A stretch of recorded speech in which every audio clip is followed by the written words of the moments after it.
Welcome to the Ultimate Kashtira Guide for Master Duel. We will be covering common combos, how to counter Kashtira, dueling versus Tier 1 Purrely, and analyzing top tournament decks. Let's begin! Now, before heading into the common combos, it's important to understand why Kashtira is so good, and it's solely because of a Rise Heart. The main effect of this card being, any card sent to the graveyard is banished instead. That effect alone is why this deck is immensely hated, because so many decks that require the graveyard for their main strategy are no longer a viable deck if Kashtira is popular enough. The other effect being, you could detach 3 materials from this card, target any card in the field, and banish it face down. So if your card were to trigger while banished face up, that of course does not work. And to repeat myself, this card is very easily summoned. It's not just 3 level 7 monsters, it's also going to be on top of any Kashtira monster after triggering a Shang-Ri, which is very easily done. At Kashtira's peak in the TCG in a 3,600 player tournament, the deck saw a whopping 41% representation within the top 64. Now you have to be careful looking at the TCG deck list and how the deck was played, because we're going to have it much differently, as Terraforming is banned, Diablosis is banned, Pot of Prosperity, a big card for that, limited to 1, Field Spell limited to 1, and the Arise Heart was then at 3, then limited to 1, and we also have Fenrir at 2. We're going to start off the common combos with Kashtira Unicorn. This card is going to be special summonable as long as we control no monsters. Searching for a Kashtira Theosis. Theosis will target the monster we control, summoning one from the deck with a different attribute. Then Fenrir will activate, searching for a monster, which will be our Rise Heart. We're going to then Exceed into a Shang-Ri, activate to special summon the Rise Heart, pay the cost to banish a Big Bang from the deck, and the effect is going to be to become level 7 and banish 3 cards off the top of their deck face down. That's going to trigger the Shang-Ri to lock up a card on the field, and now that's not that important. It does allow us to then, because the effect of a Rise Heart is, if you activated Shang-Ri or if your opponent did, you can now plop this on top of any Kashtira monster, Exceed or non-Exceed, instead of having to use 3 level 7 monsters to normally summon it. And as you can see here, the Big Bang is already activating, targeting the Shang-Ri to return an Exceed material back to the hand, and then you could special summon it onto the field. And now we're going to be locking up that zone. Now, with this field, what you could do is you could plop your Arise Heart on top of the Rise Heart, and then you'd have a Fenrir, you have the Shang-Ri, plus the Arise Heart. That is a great play. Another play is what we're about to do here and show you. The other option is we're going to make another Shang-Ri, and then because we triggered the Shang-Ri, we could plop the Arise Heart on top of it, ensuring that it has its 3 materials right away. Because when it has 3 materials, you could detach 3 materials, target any card in the field, banish it face down. So if you want this immediately activatable, this would be the better play. But we're also going to have the ability to activate Shang-Ri to summon a Fenrir from our deck with this current field, or we could summon a Unicorn instead. Now, the big problem with this field is the opponent can and will summon a Nibiru, absorbing up the entire field. Does this mean that Kashtira straight up loses to Nibiru? Yes and no. I'm going to show you the play to play right through Nibiru. This is going to be combo number 2, where this time we're going to play through the Nibiru. So we're going to fast forward through this to get to the situation where we was on the previous replay. We're going to summon the Rise Heart while we have all 3 monsters in the field. We're going to activate the Rise Heart early and not wait for the Shang-Ri summon. And then after we become level 7, we're just going to straight up make our Rise Heart, and then that's 4 summons. So the opponent is not going to be able to Nibiru, and this was an incredibly common play in the TCG to play around Nibiru. Now the problem was, as more people made this play, more people took out Nibiru, and then they would go back to the original 1-card combo play we did previously. So which is the better combo? Well, the problem with this combo is going to be that the opponent can and will activate a card just like Impermanence, completely shutting off your Rise Heart. So do you want to lose to an Impermanence? Do you want to lose to a Nibiru? That's going to be the back and forth of what you have to decide as a Kashtira player. Another way you could counter Nibiru is with a hand like this. We're going to start off by special summoning the Unicorn, normal summon the Ash Blossom, then making a Baron to floor right away. Then we're going to use Kashtira Birth. Birth could special summon our Unicorn. Unicorn could activate here, and if they do try to negate it, it's going to be up to you on whether you want to save the Baron to floor for the Nibiru or negate the negate. Searching for the Theosis. Theosis, again, another choke point that they could potentially try to negate here, and the Baron to floor could protect it, or again, wait for the Nibiru. That's going to be summoned summoning the Fenrir. Fenrir is, there it is. That is the Nibiru we're going to negate. And then we're going to use the Fenrir, searching for the Rise Heart. Rise Heart is going to special summon itself onto the field. We're going to make our Shang-Ri, and then we're going to banish to then banish the top 3 cards of their deck, triggering the Big Bang, also lock up a zone, return back the Fenrir, summon the Fenrir, and then we're going to make a Rise Heart over the Rise Heart, and then we're going to end our turn activating the Shang-Ri during the standby phase to special summon from the deck a Unicorn. If they activate a monster effect, will banish a face-up card, also banish a card from their extra deck. Likely going to be Zeus. That's going to be the best one. The Baron de Fleur already used up its negate. Anything sent to the graveyard is also banished, and that is your turn 1 play to play around Nibiru. Now let's say you really hate Nibiru. Here is another less conventional way of countering Nibiru. First, we're going to special summon our Unicorn, then we're going to normal summon Ibli. You can play up to 3 of this if you are crazy. Then we're going to link this off into a Lingaribo. That's going to special summon Ibli onto their side of the field. As soon as this hits the field, they're not going to be able to Nibiru. They can only special summon Link monsters, so this could at least potentially eat up their battle phase, or they're going to trip on over themselves as they try to link off the Ibli. Maybe they're also playing a Lingaribo to counter you, but we're mostly doing this so we do not get Nibiru'd. We're going to then Unicorn, search for the Theosis, and you know the full combo. We're going to speed this up, summon the Fenrir, add the Rise Heart, special summon, make the Shang-Ri. We have no fear for Nibiru, and then we're going to be adding back the Fenrir with the effect of the Big Bang targeting the Shang-Ri.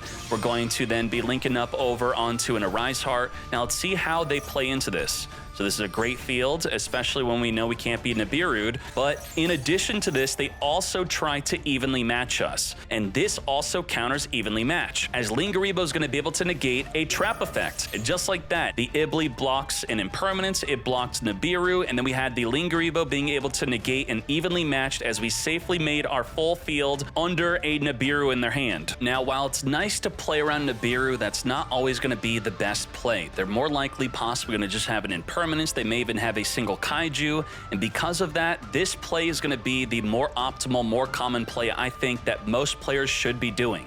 So let's do that. We're going to have a 2-card hand here, special summon the Unicorn, add our Theosis. Theosis will then special summon our Fenrir, and Fenrir, instead of searching for Rise Heart, we're going to be searching for our Scareclaw. Now, we're going to be making our Shang-Ri, special summon the Rise Heart, banishing for the deck the Big Bang. That's going to trigger the Shang-Ri and the Big Bang, add back the Fenrir, special summon the Fenrir, make a Rise Heart over the Shang-Ri. Then we're going to use the Scareclaw to banish the Theosis from the graveyard, triggering its effect just like a Big Bang. When banished, it's going to add a Kashtira card back to our hand. It's very important to understand how this works, because during the opponent's turn, when we have this as a material under our Rise Heart, cards like the Theosis and the Big Bang will be triggering during the opponent's turn. So we're going to add it back. We're also going to equip it so we could trigger it during their turn. And just like that, we have double a Rise Heart. This plays around impermanence, and we have a Big Bang, which I'm going to show you the other effect of Big Bang in a bit. We're going to set that up, and both of them are activatable because we made sure to make the Rise Heart early when activating the Scareclaw. It is a small little nuanced situation there that you do have to do. Now, let's see what they could do. Going to Kaiju us? Okay. Well, that's going to be triggering the Rise Heart and triggering the Theosis to add the Unicorn back to the hand for a follow-up play next turn. And then they're going to be imperming our Rise Hearts. We got Kaiju'd, we got impermed, but we still have the Big Bang. Then they're going to Tour Guide. As they're about to go into the play, that's when we're going to flip up the Big Bang.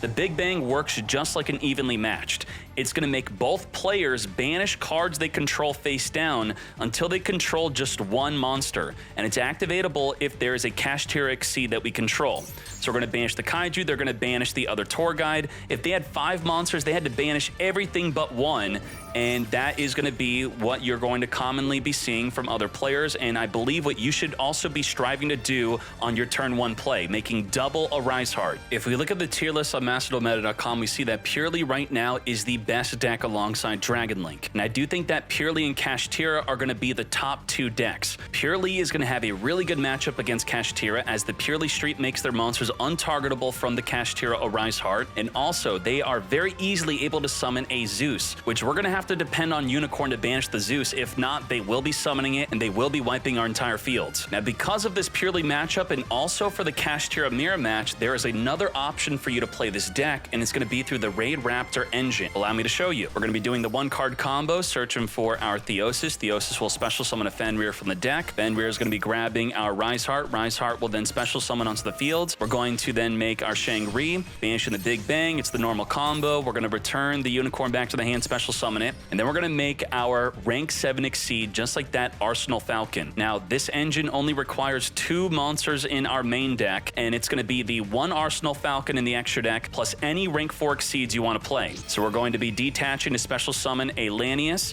Lanius is going to send from the deck to the graveyard our Wing. Now, the Wing is going to detach a material, but first we want to make an Arise Heart. We're going to detach a material off the Arsenal Falcon with the Wing, triggering the effect of the Arise Heart to ensure that it's going to have triple material and it's ready to activate right away. Now we can rank 4 Exceed. That rank 4 Exceed is going to be an Evil Sworn Nightmare. Now, what's great about this is the Wing. The Wing is going to make the Nightmare untargetable. And when we detach the Wing, it's going to be activating the Arise Heart to equip the Wing, and then the Arise Heart becomes untargetable. So that's a little extra juice to this little package we have here. Now, the Nightmare itself is when your opponent special summons a monster more than once per turn, you detach a material for non-target, flip that monster face down. So if they are non-targetable, we're going to flip them down anyway, but it can miss the timing, and I will explain that in a bit. So let's see how this works. All right, we're going to give them a 5-card hand here. We're going to pretend like it's a Kashtira and Purrely deck. They're going to summon their Kashtira right away. Flip that down. Why not? Easy. And then they're going to use the Street, so I can't target their monsters with the Arise Heart, but I could banish the Street, but then what's the point? I can't target them anyway because I have no more activations. Now, when you're playing against Purrely, they can't rely on the Lily to make an Exceed with the graveyard because everything is getting banished by the Arise Heart. So it's all about the regular Purrely monster equipping from the hand to make their Exceed material. Now it's going to be activating, going into the Happy Memory, and this is untargetable. It's going to be able to either make a Zeus, it could also make an X-Purrely Nor by attacking into us 4 times. So what do? Thankfully, we have Nightmare to flip it face down. Now, we could use the effect of the Arise Heart, as I said. We're going to be untargetable with the Raider Wing, and then we could detach the Big Bang, banishing it to then special summon a Fenrir onto the field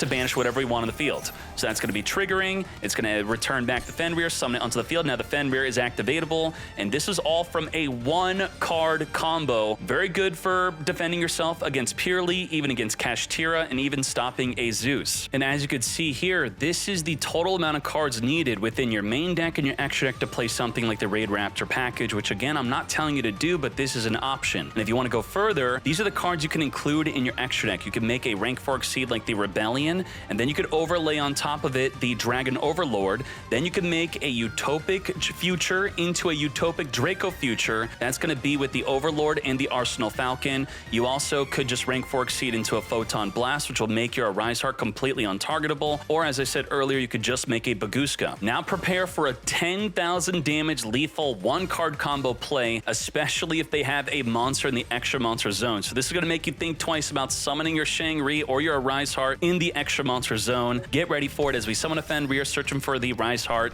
Now, it's very important here. We have to normal summon the Rise Heart. The Theosis and the Rise Heart are going to, if you activate them from the hand, they're going to make it so you're locked into Exceed monsters only. So by normal summoning this, we're not locked in. We're going to then use its effect to make it into a level 7. We're going to make the Absolute Dragon, and because we're not locked into Exceed, we're going to make a Gravity Controller. Gravity Controller, when battling into a monster from the extra monster zone, it's going to spin it back into the extra deck, so you do have to be careful about summoning it there. That will trigger the Absolute Dragon, a special summon from the extra deck, a Rebellion Dragon. Then we're going to overlay it for a Dragon Overlord, and you're going to see what effect it has soon. So we're going to go to the battle phase, spin back the extra monster zone monster. That's the 1,000 damage, including itself being spun back. Now, where's the other 9,000 damage? With the Overlord Dragon. Triple attack, 3k. You're either lethaling or you're board clearing, whatever you want to do. This does require 4 spots in your extra deck. And believe it or not, this combo was actually used by a few YCS tournament topping deck lists. This is not just some YouTube combo. Some people were actually using this. Now I'm going to show you how Kashtira inherently attempts to deal with cards that are considered to be towers. Towers are generally cards that are unaffected, indestructible, and they're large. So let's see how it works. Starting off with Fenrir, we're going to be searching for the Kashtira Scareclaw, which is going to be the main way to out these tower cards. Now, I'm not saying this is the best way to deal with the Nor. Of course, they could spin us back, but it's at least going to force them to activate their effect to potentially be affectable afterward. So we're going to be summoning our Scareclaw Kashtira on the resolution. We banish a Kashtira card from our hand or graveyard. And then how this works is they must spin your monster at the start of the battle phase. So if they don't have their toggle on, you're going to win this. And as soon as you declare an attack, the Scareclaw Kashtira, any of your Kashtira monsters that are battling are going to make the opposing monster negated until the end of the turn. So on the absolute attack declaration of the Fenrir, right away, it's going to be negated. We're going to banish it off the field. Even if it tried to activate, it would spin nothing. They have to do it at the start of the battle phase, and that's all thanks to the Scareclaw Kashtira. Now, if you're a mad lad, you could play the Phantom Knight's Rank Up Magic Launch. Let's speed on through the setup, and let's see what we could do with the Rank Up Launch. So we're just doing the normal plays here. Special summon, make the Shang-Ri, banish the Big Bang, summon the Fenrir. We're going to make a triple material Arise Heart, then set the Rank Up Launch. This can only be used during the main phase, and Book of Moon, Book of Eclipse does counter this, so do be careful of that. Otherwise, we're going to give the opponent a fat hand. We're going to summon a Fenrir, and now let's see what happens. Raigeki, we're going to detach all three of our materials, and while we have no materials whatsoever, we're going to use the Rank Up Magic Launch to then rank it up by +1 to make a Kali Yuga. Kali Yuga is going to negate everything on the field, and just like that, no Raigeki, no Imperm, no Droplet, no Triple Tactics Talent, no Dark Hole, no, nothing, negate everything. Also, during the end phase, we could wipe out the entire back row. So this is the nuclear option if you want to have fun with Kashtira. And if you want to have even more fun with Kashtira, you can consider playing Eradicator Epidemic Virus, as you could tribute your Arise Heart to trigger the effect to call all spells, call all traps. You call spells in the mirror match, or even against Purrely, you're potentially winning the entire match off of that. Now let's begin with the ways to counter Kashtira. This is not only important for those that want to beat Kashtira, but also if you want to play Kashtira, these will be the main strategies they use against you to stop your deck. And we're going to start this off with a card like Change of Heart. So the Shang-Ri is going to activate, special summon a card like Fenrir, standard stuff here.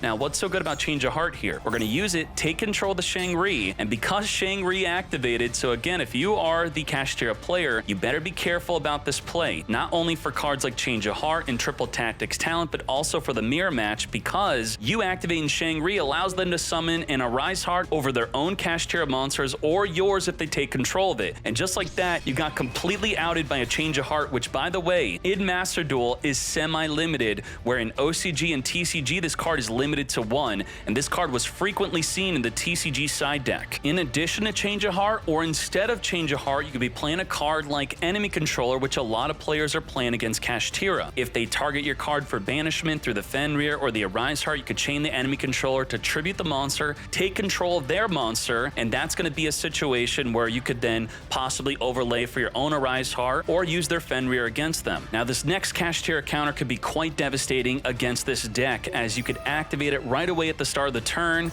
it's going to make it so Kashtira cannot banish for the rest of the turn. This card is only a super rare in Master Duel, so let's see the best we could do under Artifact Lancia. We still got Theosis, that is fine, we're not stopped. We could summon our Fenrir. Fenrir could then search for our Rise Heart, and then you would think with the Rise Heart and all of this, we could still make something like the Arise Heart, right? Well, the Rise Heart itself could not become level 7 without banishing a card from the deck. So this is pretty much the best field we're going to have. It's still not horrible. I mean, we could still summon a Fenrir during the next turn. Maybe we don't even exceed into a Shang-Ri, but this is just an example of what Lancia could do to this deck. Now, while Lancia could be good, there's going to be many circumstances where the Lancia is not going to shut down the Kashtira player, and that's going to be if they have a card like Unicorn plus a Theosis or a Unicorn plus a Birth. So we're just going to have them all in the hand just to showcase that. And then we're going to speed on through this combos as we summon from the deck. We got the Birth, as this could have searched the other one. And we're still going to be able to make our turn 1 Arise Heart, and it did not even matter that we could not banish.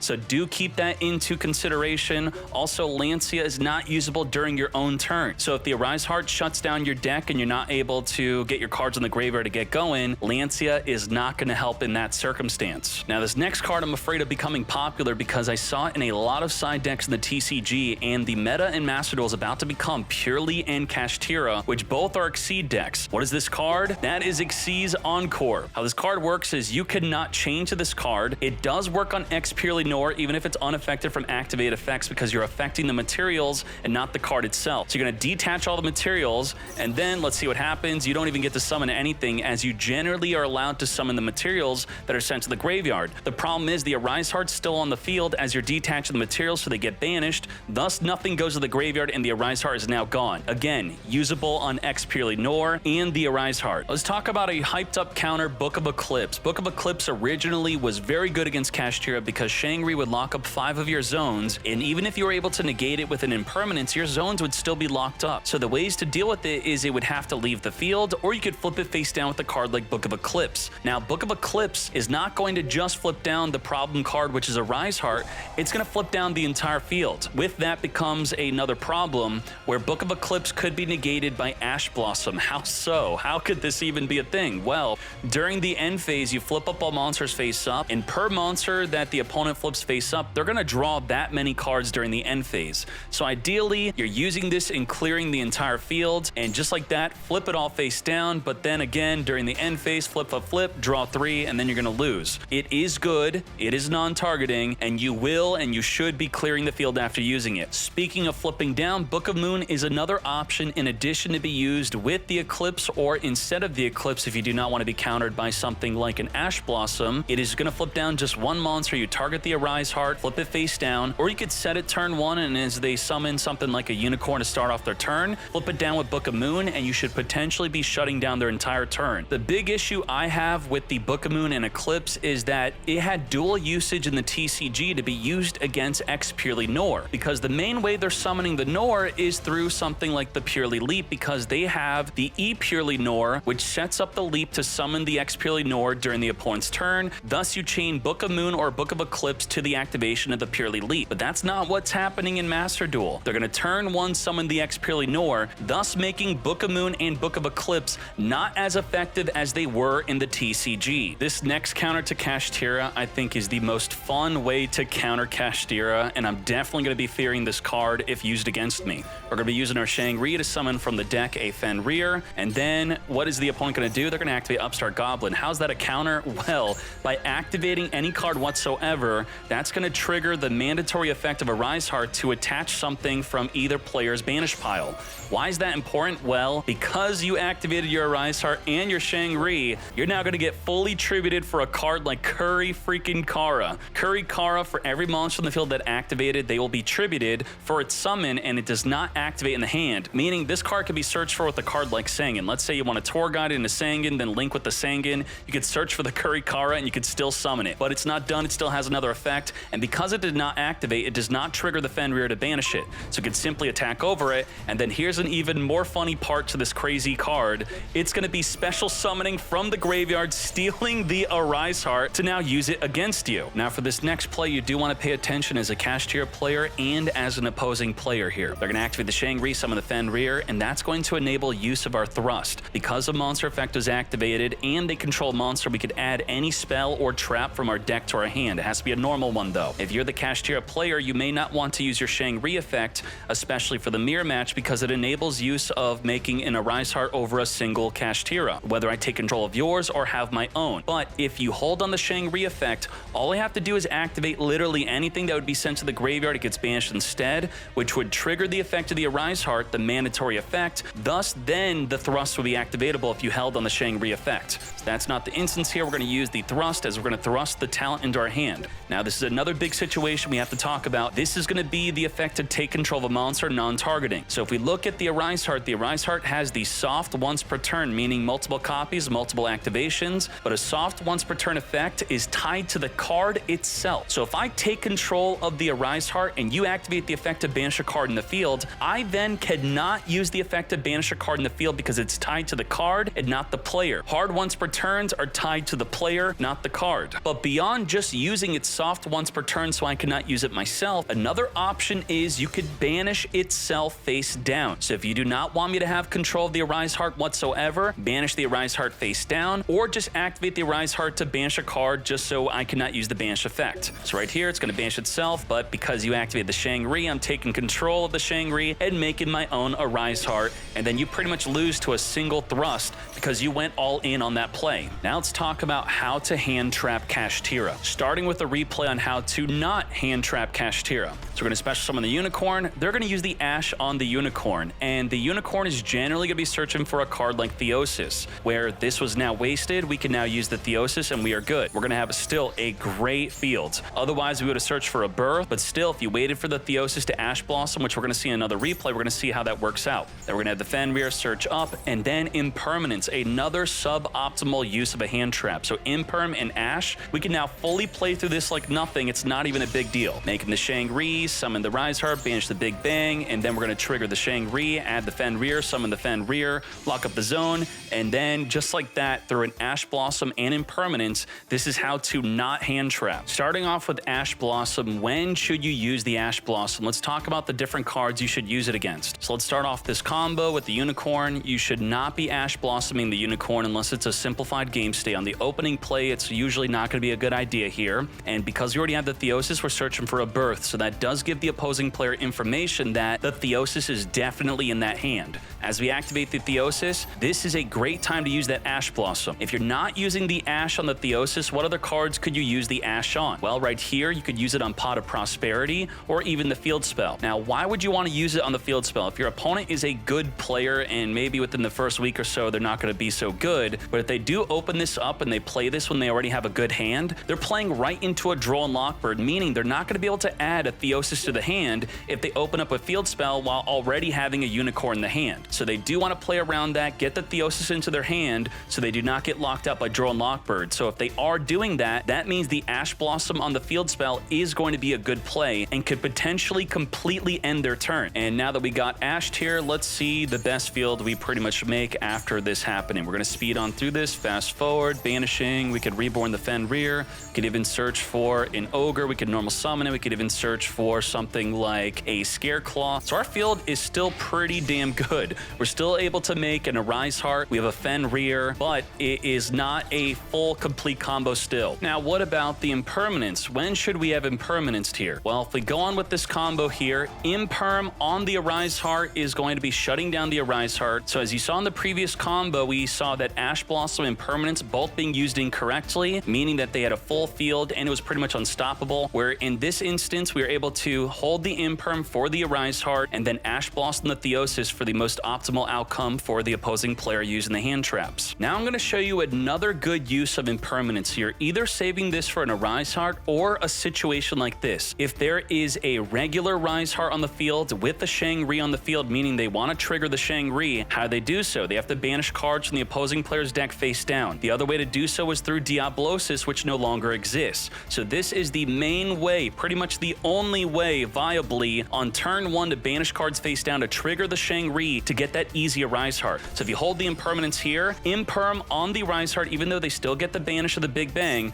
let's see what happens here. Imperm negate, no banish face down, and it's not level 7. So what's the best field we're going to be able to build here as we add back the Unicorn? We could special summon it, we could Birth, we could still summon, we could then make a double Shangri. There isn't even an Arise Heart on the field to use the Impermanence on. So again, use Imperm on a Rise Heart or use it on the regular Rise Heart if they're trying to trigger a Shangri. Both could be viable options for your Impermanence. Now this is going to be against Tier 1 Purrely, Kashtira versus Purrely. I do think that these will be the top 2 decks of the new format. Let's begin. Starting off, I'm going to special summon my Unicorn. Unicorn searching for our Theosis. We already have a Birth here. I'm going to be summoning from the deck a Rise Heart. I'm going to be using the Birth. Now, with the Birth, I'm going to additional summon the Unicorn. I'm now going to make the Shangri before I activate the Rise Heart because it's our main and pretty much our only way to trigger the Shangri to get out an easy Rise Heart. I'm going to banish a Fenrir. Goodbye the top 3 cards of their deck. Now I could use the effect of the Birth to summon the Fenrir onto the field. Now, it's kind of awkward because you would normally banish the Big Bang, but it's in our hand instead, but there's a play to play around that. We're going to activate the effect searching for a Scareclaw Kashtira. Now, before using the effect of the Scareclaw Kashtira, we're going to be making an Arise Heart. Now, we're going to use the effect to banish the Big Bang from our hand, triggering the effect of the Big Bang and triggering the effect of the Arise Heart to equip a material. So it's going to go back to 3 material, return the Unicorn back to the hand. We can also special summon it onto the field. Now, at this field, I'm able to make a double Arise Heart, and I am prioritizing Unicorn to be left out instead of a Fenrir. Why is that? Because of Zoo. Zeus. Zeus is limited to 1 in Master Duel. You could play more than 1 copy in TCG, so in TCG you'd probably have a Fenrir instead. And Zeus is a huge counter to this deck, especially if you're playing against Purrely. It's going to be a main play to rip that Zeus out of the extra deck. Continuing with our duel, we now have every card sent to the graveyard is going to be banished instead, and we have double banish. We're now going to be using the effect of all of our cards here. After the resolution of the Lily, the Unicorn is going to be activating to search that extra deck, banishing the Zeus right from it, and just like that, we do not have to worry about Zeus. We're going to be using our Kashtiras, constantly equipping cards that are banished. Now, the Purrely Street completely counters the Arise Hearts. We're going to have to use one of them to banish the Street, and the other one could then banish a monster, or we could just ignore the Street and banish other cards here. So I'm going to go for potentially a value play here. For that value, I'm going to be banishing the My Friend Purrely instead of banishing the Street here, and by detaching the Big Bang, I'm going to be able to use the Big Bang effect that I used on my first turn now on their turn. So get ready for this. It's going to be activating. It's going to be returning the Kashtira Scareclaw to the hand, then summoning it onto the field. Now, what's crazy about this is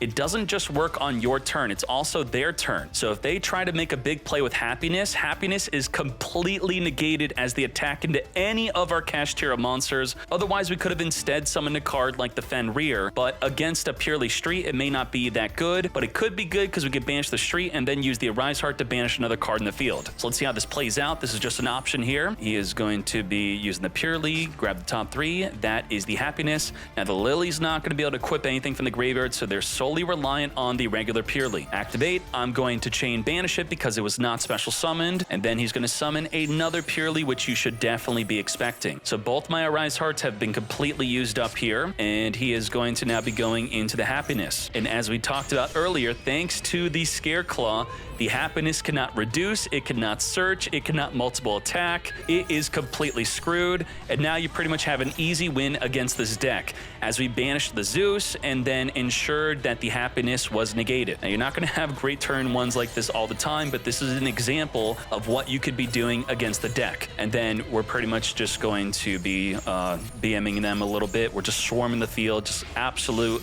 nonsense. Summon, summon, summon, summon, and we do win this duel. Let's get ready for a duel where they go first. How are we going to deal with an Purrely Nor? Let's hop right into this. So I'm big eyeing, I'm stealing. Oh my Jesus. All right, stand by phase draw, and just like that, I'm sorry to tell you this, but Kashtira loses to this field. You're not going to be beating an unaffected Nor, and on top of that, a Beauty. But the good thing here was that they activated their effect during the standby phase, which they're generally going to be doing to get those extra draws, unless maybe after this replay, this becomes popular, as I do recommend this card, Triple Tactics Thrust, to beat this matchup. So again, Purrely players, if you're watching, maybe it's time for you to no longer be drawing in the standby phase, because this will be a problem. So we are going to cheat a bit, as we're not going to be using the core of Kashtira to beat Purrely here, as it's simply not going to be able to. Even with the Scareclaw Kashtira, they could just spin it at the start of the battle phase, and then could just spin our entire field away. We're not going to beat this field. So with the Thrust, because they activated a monster effect, otherwise we could try to bait a monster effect, even a hand trap, we're going to be searching for a Herald of the Abyss. And this card is absolutely insane. You know how the My Friend Purrely and the Purrely Street works. If you deal with their Exceed, what happens is they add up to 3 cards in the graveyard back to the hand. They also summon a Purrely onto the field. Well, the Herald of the Abyss completely cheats. It's going to affect the unaffected Nor and completely play through the recursion effects. So let's see how that works. Using the Herald of the Abyss, just like that, it's gone, and nothing triggers, and it was unaffected from activate effects. How does that work? Because the card is not affecting the Nor. It is affecting the player. And because you, the player, are the one putting your Nor into the graveyard, that means the My Friend Purrely and the Purrely Street also don't activate, because it wasn't my card. You're the one who did it. It's kind of like an evenly matched. Now, even though we cheesed Purrely here, let's keep on continuing our play. We still have to play through a Beauty. We're going to be activating the Fenrir. We're going to be negated, so now we can't banish on attack or after a monster effect. The Birth is going to be activated for an additional normal summon. We're going to be searching for a Theosis here. The monster must be summoned into defense, so a perfect monster to summon is going to be a Scareclaw Kashtira, if not a Rise Heart, a regular Rise Heart, that is, if you did not already have one in the hand. And then we're going to keep on going. We're going to special summon the Rise Heart in attack position. We're going to be triggering the effect of the Shangri just so we could summon an Arise Heart so we can start banishing. We're going to be summoning our Fenrir, and just like that, looking at this field, anything we attack into is going to be completely negated thanks to the Scareclaw Kashtira. We have a banish with the Fenrir, a banish with the Arise Heart. Let's play this out. Let's win this turn. Let's get rid of the Street so they don't summon a monster from the deck. And then we're going to be taking out the beauty. We're going to be using the effect of the Arise Heart, banishing the defense position monster to then go in directly for wham bam, thank you ma'am, lethal damage. And now we're going to analyze deck lists from the TCG, the OCG, at full power, half power, everywhere in between. Let's start off with the TCG YCS Team Tournament Las Vegas so we can figure out what we should be playing for in Master Duel. Starting off here, of course, you should be playing Max C, but it is banned in the TCG, and this is super full power. They had everything unrestricted. They had Diablosis, which is a big part for why the Eclipse and Book of Moons are very important, because we had to flip down the Shang-Ri from locking down our 5 monster zones, or they would even be locking up the back row to stop you from using Book of Eclipse or Book of Moon. And then you have Forbidden Lance protecting your Arise Heart from being in permanence or being flipped face down. Now, a big thing here is the Pot of Prosperity being limited to 1 in Master Duel. They had it at 3, and because of that, the Arise Heart is able to interact with face down banished cards. So they would banish a face down card like Garura, and then if something were to happen to Arise Heart where it's sent to the graveyard, you then get to draw a card off of Garura. But if you detach Garura as a material for Arise Heart, it will get banished and you do not get the effect. Other cards that we'll be talking about later are cards like Entis. People started putting in the fossil cards so they could have a better follow-up when the Arise Heart gets dealt with. Since this tournament, it does look like a lot more decks started taking preparations out, as this could special summon a Kashtira from your hand or banish pile, not from your graveyard though. A big difference from TCG and Master Duel is they had double Zeus. So Zeus being one of the main counters of Kashtira, it may be more important to leave out the Unicorn to banish a Zeus from the opposing extra deck. Now let's look at the TCG after some nerfs. Now we're going to look at the North American World Championship qualifier. The entire top 4 is Kashtira, so we have a lot of decks to analyze here. Starting off with first place playing triple Dark Hole. This was a good way to wipe off Ibli off of your own side of the field if people were playing that, and also in the mirror match could be pretty decent just to deal with the Arise Heart if the Arise Heart did not have a Goliath attached to it. You would banish the Goliath and the fossil cards with your Pot of P, and then you would equip them onto the Arise Heart, and then the Infinite Track would make it protected from destruction. We have Lingaribo to deal with Ibli if that becomes a popular option. We have Dark Ruler No More, Lightning Storm. Dark Ruler No More could be pretty good here, as it's not good against Shang-Ri locking up your 5 monster zones, but that's not going to be a thing in Master Duel, so Dark Ruler No More is actually a great option to deal with the mirror match. Evenly matched, I would say, is maybe not so good for the mirror match, as they'll just leave up the Arise Heart. And what's interesting, a deck list like this is not even playing Big Bang, as we talked about preparations taken out, and this deck not even playing Big Bang, because what does Big Bang do? It makes you play into the Nibiru. So if people are just going to not play into Nibiru whatsoever, that makes the Big Bang a lot less good. But as we scroll up here, we have second place playing preparations and Big Bang. Enemy Controller being a big card for the mirror match, taking control of the opposing Kashtira, using it against them, stealing a Fenrir to then search your deck for a Kashtira that's big, or stealing the Arise Hearts is also big. Chaining enemy controller to your card being banished by Arise Heart or Fenrir while taking control of theirs is big. Again, we have Forbidden Lance, Book of Moon to deal with the Arise Heart and protect your Arise Heart. What I am expecting to see in Master Duel, since we don't have Pot of Prosperity at 3, is that Pot of D is going to be a great replacement. Pot of Desires, that is. It's going to banish the top 10 cards of your deck, but Arise Heart can equip those cards onto the Arise Heart. As long as you're not banishing your Fenrir, which is semi-limited, the Pot of D should be good. And I did see some OCG players playing Pot of Extravagance. I know that could be quite controversial, as you could randomly banish all 3 of your Arise Hearts, then you potentially lose the entire duel, but the Mad Lads were playing this card, which you do have to use at the start of the main phase. Now, Pankratops is quite interesting. We do have it at 3, but you can only use the effect as a hard once per turn, and you can only special summon this as a hard once per turn, so playing more than 1 would maybe not be a good option, but it is level 7 for rank 7 exceeding. Also, very important to note that the Dimension Shifter is semi-limited. Not sure if I'm going to be main decking this on release. Probably should, though, because in a best of 1 ladder, maybe out of 10 duels, even if Kashtira is popular, they may only be 3 to 4 out of 10 duels. Otherwise, Dimension Shifter is going to be shutting down so many other decks. Now moving on over to the OCG. This is what the deck looks like with Fenrir limited to 1, Unicorn limited to 1. They had Pot of P at 2. They were, what the heck, playing Terraforming and Set Rotation, so maybe that's why they're playing cards like Necro Valley, the Tier Limit Field Spell. That's quite interesting here. They did have the Field Spell of their own, also limited.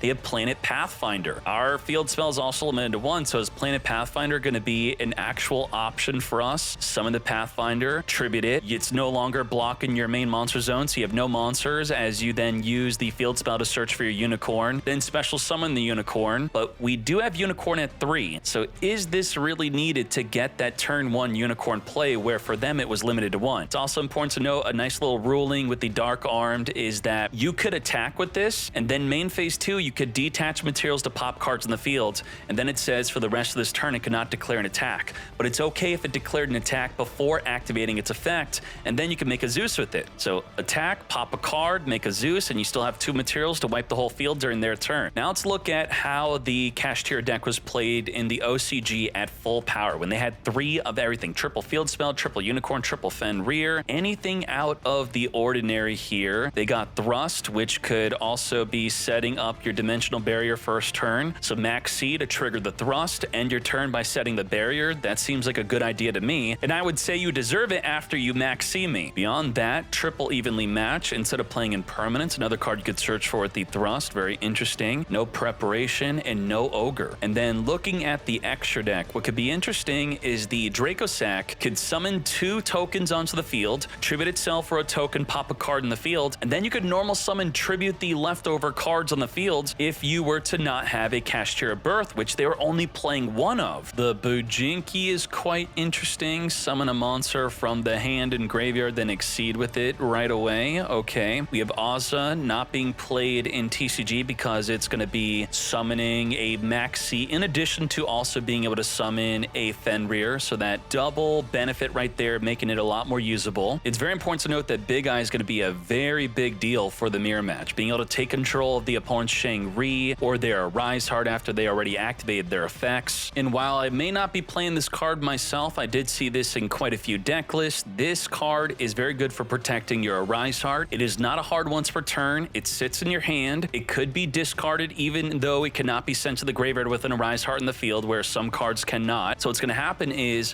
when your Arise Heart gets targeted by a monster, spell, or trap, it does not matter. You're going to use this to discard this, negate the activation. Now, for a specific deck list that you should be using on day 1, in the effort of keeping this guide as timeless as possible, make sure just check the front page for a tournament with the Kashtira deck list. You can check the tier list, as Kashtira will definitely be on here very soon after it is released. You can even look at the popularity rankings if you want, or go into the top decks page and then search up Kashtira, as it will very quickly be going to the front page with the new way to play the deck. Check out the tournament decks, go to the deck type breakdown page, which will be the Kashtira breakdown right here, and you can see the best versions of Kashtira and the tournament topping deck list, which again, this is before the release of the new cards, so these will be phased out very quickly, and then you're just going to have the best way to play Kashtira in addition to this guide. And make sure you watch the Meta Weekly tournaments and join me on twitch.tv/Decade to be fully caught up with the meta and everything that's good. Thank you very much for watching this video. We are out.